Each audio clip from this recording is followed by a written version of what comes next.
എൻ്റെയൊക്കെ ചെറുപ്പകാലത്ത് അങ്ങേയറ്റം പട്ടിണി കിടക്കുന്ന ആളുകൾ നമ്മുടെ നാട്ടിലുണ്ട്. നമ്മളെല്ലാം അതിൻ്റെ ഭാഗമായിട്ട് തന്നെ ഉണ്ടായിരുന്നവരാണ്.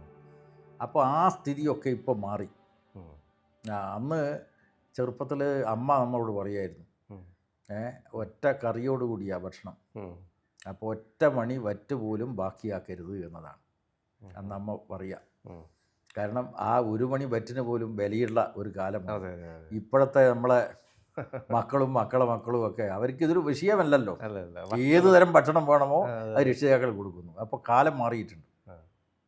പക്ഷെ അതേസമയം ഈ കാലം നമ്മുടെ നാട്ടിലെ ജനങ്ങൾ അഭിമുഖീകരിക്കുന്ന പ്രശ്നങ്ങളുണ്ട്. അത് ഒന്ന് ഒറ്റപ്പെട്ട വയോജനങ്ങൾ, പിന്നെ കിടപ്പ് രോഗികൾ. മക്കളൊക്കെ എവിടെ പോയി? കാനഡയിൽ, ഇംഗ്ലണ്ടിൽ, അമേരിക്കയിൽ, യൂറോപ്യൻ രാജ്യങ്ങളിൽ, ഗൾഫിലൊക്കെയാണ് അവർ കുടുംബസമേതം താമസിക്കുന്നത്. ഇവിടെ അച്ഛനെയും അമ്മയെയും കാണാൻ വേണ്ടി വൈകുന്നേരം വീഡിയോ കോളിലൂടെ സംസാരിക്കും.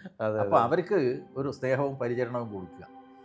അതിൽ നമ്മുടെ പാർട്ടി സഖാക്കൾക്കും പങ്കുവഹിക്കാനാവണം. കാരണം പാർട്ടി പ്രവർത്തനത്തിൻ്റെ ശൈലി വിജു പറഞ്ഞ പോലെ കുറച്ചും കൂടി ഒന്ന് വിപുലപ്പെടുത്തണം.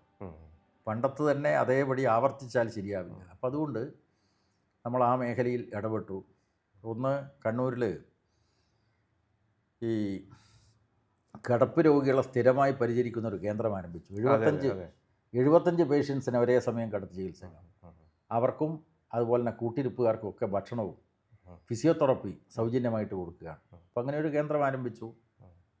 മറ്റൊന്ന് ഒരു ലഹരിമുക്ത കേന്ദ്രം ആണ്, ഡി അഡിക്ഷൻ സെൻറ്റർ. നല്ല റിസൾട്ടാണ്. അതായത് അവിടുത്തെ ഒരു ഷെഡ്യൂളുണ്ട്, ടൈം ഷെഡ്യൂൾ. അതിൻ്റെ പ്രത്യേകത കൊണ്ട് തന്നെ ഒട്ടേറെ ആളുകളാണ് പുതിയ തരം ജീവിതത്തിലേക്ക് വന്നത്. ലഹരി ജീവിതത്തിൽ നിന്ന് ലഹരിമുക്ത ജീവിതത്തിലേക്ക് കടന്നു വന്നവർ നിരവധിയാണ്. ഈ 2 സ്ഥാപനങ്ങളുടെയും ഉദ്ഘാടനം നിർവഹിച്ചത് സഖാവ് പിണറായി തന്നെയാണ്. അപ്പോൾ അതുകൊണ്ട് ഇത് ഒക്കെ ഞാനെന്തോ വ്യക്തിപരമായിട്ട് നടത്തുന്ന സ്ഥാപനമാണെന്ന് വ്യാഖ്യാനിക്കേണ്ടതില്ല. അത് പാർട്ടി തീരുമാനിച്ചു. സ്റ്റേറ്റ് നേതൃത്വത്തിൻ്റെ എല്ലാ പിന്തുണയും സഹായവും ഉണ്ടായിരുന്നു. ഇപ്പോൾ പണ്ടുകാലിൽ ഇപ്പോൾ പി കൃഷ്ണപിള്ളയുടെയൊക്കെ ജീവിതകഥയിൽ പറയുന്നുണ്ട് കോളറക്കാലത്തെ പാർട്ടി പ്രവർത്തനങ്ങളെ കുറിച്ചൊക്കെ അല്ലേ. അതിൻ്റെ അതാണ് നമ്മൾ പാരമ്പര്യവും കൂടി IRPC രൂപീകരണ സമയത്ത് കൃഷ്ണപിള്ള കാണിച്ചു തന്ന വഴിയാണ് നമ്മൾ പാർട്ടിക്കകത്തും പറഞ്ഞിരുന്നത്. കൃഷ്ണപിള്ള ഇങ്ങനെയാണ് നമ്മളെ പഠിപ്പിച്ചത്. ആ മാർഗം പിന്തുടരുക. പുതിയ കാലത്തിനനുസരിച്ച് നമ്മുടെ പ്രവർത്തന ശൈലിയിലും മാറ്റം വരുത്തണം.